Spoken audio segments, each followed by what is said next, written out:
नमस्कार, जयकर 365 की ओर से मैं सानू हूँ।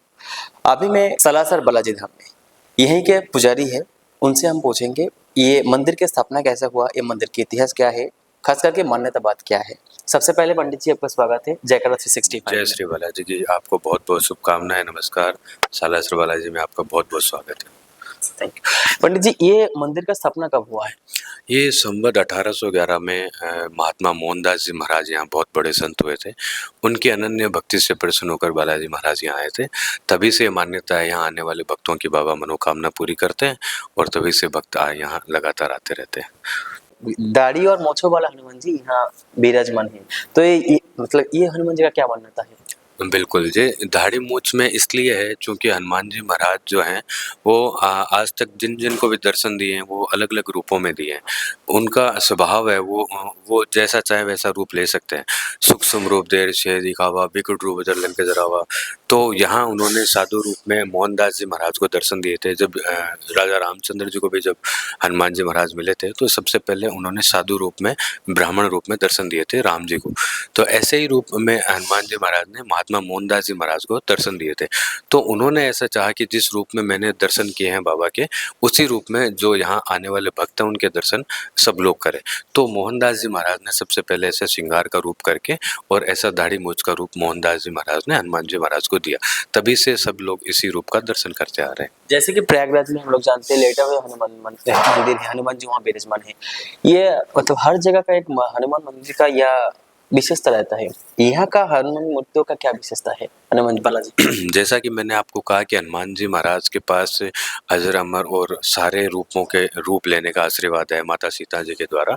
तो वो जहाँ जिस रूप में उनकी अलग अलग मान्यता है, जहाँ जिस रूप में उनको जरूरत पड़ी वहाँ उस रूप में उन्होंने दर्शन दिए हैं। तो हनुमान जी महाराज जो यहाँ सालासर बालाजी महाराज हैं, ये सिद्धपीठ धाम है। यहाँ से 40 किलोमीटर दूर आसोटा गांव है। वहाँ एक किसान के खेत से जो हनुमान जी की मूर्ति प्रतिमाएं हैं वो निकली थी। और चूंकि हनुमान जी महाराज जो हैं वो पर्टिकुलर इसी स्थान के लिए आए, तो हनुमान जी महाराज ने वो जो मूर्ति निकली थी किसान के खेत से, वो किसान ने राजा के यहाँ पहुंचा दी।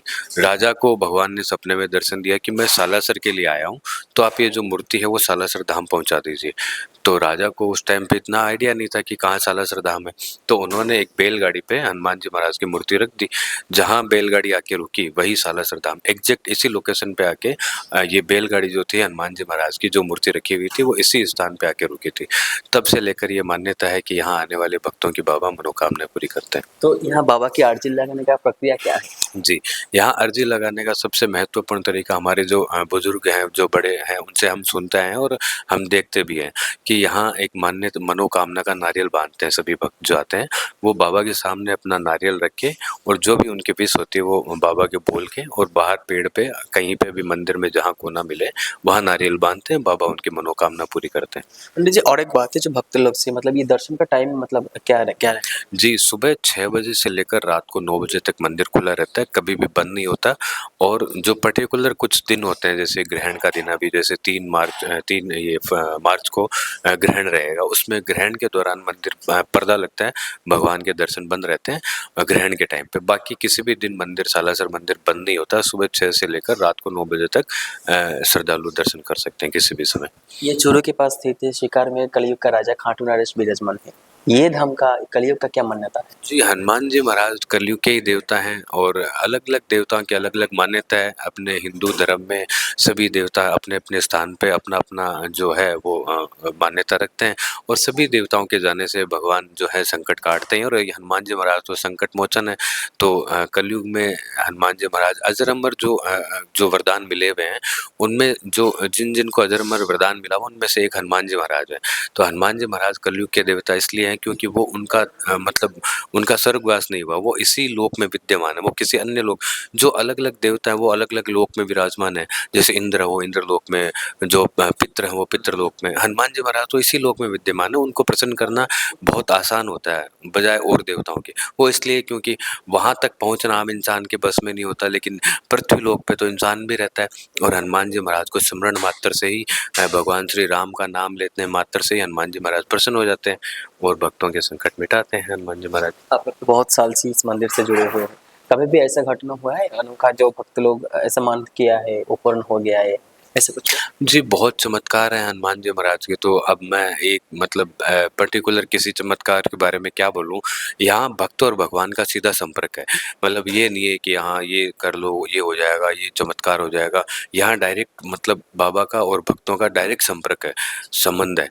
जो भक्त आते हैं वो बाबा को अपनी मनोकामना बोलते हैं, बाबा ज़रूर पूरी करते हैं, तभी तो जो भक्त है वो बारी-बारी दर्शन के लिए आते हैं।